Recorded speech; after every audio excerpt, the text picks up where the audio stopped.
মা আজকে লাঞ্চের মেনু আজকে লাঞ্চের মেনু সিম্পল মেনু দেখাচ্ছি। এই যে এখন এখানে মাছি হচ্ছে কুমড়ো আর কাঁকরোল একসাথে ভাতে সেদ্ধ দিয়েছিলাম, আর সেটাকে এখন নারকেল কুচি মানে নারকেল কোড়া আর লঙ্কা, তেল, নুন এসব দিয়ে ভালো করে এই যে মেখে নিলাম। একটু ঝাল ঝাল করে মেখেছি, গরম গরম ভাতে কি বলবো, আমার ভীষণ ভালো লাগে। আলাদা আলাদা করেও সেদ্ধ দিয়ে খেতে খুব ভালো লাগে, তবে আজকে আমি আর আলাদা করে সেদ্ধ দিয়ে মানে আলাদা করেই ভাতে দিয়েছিলাম, কিন্তু মাখাটা একসাথেই মেখেছি, এটাও ভালো লাগে খেতে। যাই হোক, তোমাদের হয়তো একটু অদ্ভুত লাগবে, কিন্তু আমার এখন এইসবগুলোই বেশি ভালো লাগে, কি বলবো। আর হাতটা ধুয়ে নিয়ে দেখাচ্ছি।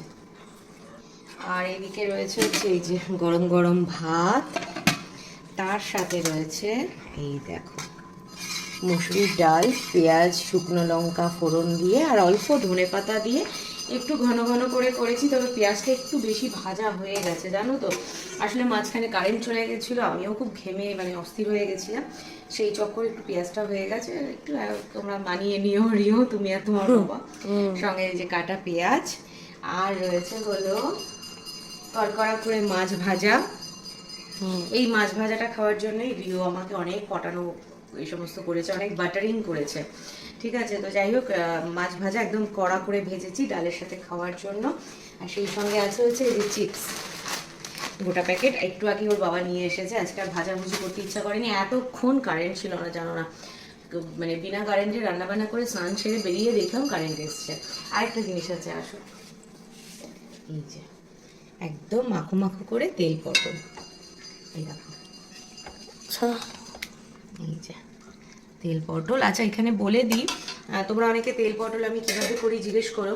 তো সেটা হচ্ছে কিছুই না, সর্ষের তেলের মধ্যে এখানে দেখো গোটা গোটা পটলগুলো এই যে একটুখানি চিড়ে নিয়েছিলাম, সেটাকে লাল লাল করে ভেজে তুলে নিয়েছি। তারপরে ওতেই ওই তেলে একটু বেশি করে তেল থাকে, কাঁচা লঙ্কা, কালো জিরে, শুকনো লঙ্কা ফোড়ন দিয়ে একটু আদা কুচি, রসুন কুচি আর অনেকটা পরিমাণে পেঁয়াজ কুচি দিয়ে একটু ভাজা ভাজা করে পেঁয়াজটা নরম হয়ে গেলে টমেটো কুচি দিয়েছি, দিয়ে তারপরে ওই পটলগুলো দিয়ে অল্প সামান্য এক চামচ মতো একটু জল দিয়ে একদম সিম আঁচে রেখে দিয়েছিলাম, ঠিক আছে। নামানোর আগে ধনেপাতা কুচি আর একটুখানি ভাজা জিরে ধনের গুঁড়ো ছড়িয়ে নামিয়েছি। খেতে ভীষণ ভালো লাগে, কোনো ঝোল থাকে না, কিন্তু এই রসা রসা ব্যাপারটাতেই ভাত কিন্তু মাখা হয়ে যায়। দেখো খুব ভালো লাগে খেতে, অবশ্যই যারা বানাও না এরকমভাবে একবার বানিয়ে খেয়ে দেখো, খুব ভালো লাগে। তো এই হচ্ছে আমাদের আজকে লাঞ্চের মেনু, সঙ্গে রেসিপিও বলে দিলাম।